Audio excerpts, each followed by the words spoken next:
करायचा। आणि तो स्वतः म्हणते मैं फकीर हूँ झोला लेके चल दो, साले आम्हाला फकीर कर सोडत्या।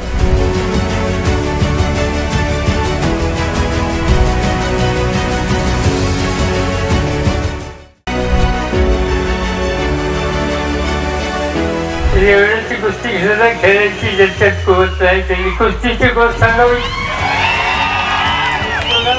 मला।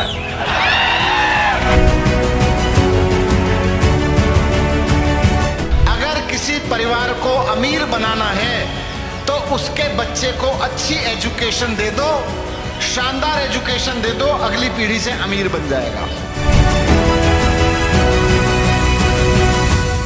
खऱ्या अर्थाने या शेतकऱ्याचा करवळा तुम्हाला असला असता तर दिल्लीत तुम्ही टोपी घाला, गॉगल घाला, जे घालायचंय घाला, पण तिथं जाऊन तुम्ही शेतकऱ्याचा तरी प्रश्न मांडला असता तर आम्ही तुम्हाला मांडलं असतं। 19ला डायरेक्ट आमदार आणि 24ला डायरेक्ट खासदार, हे सगळं उकळून पेलं म्हणूनच आहे ना। नाद करायचा पण आमचा नाही करायचा।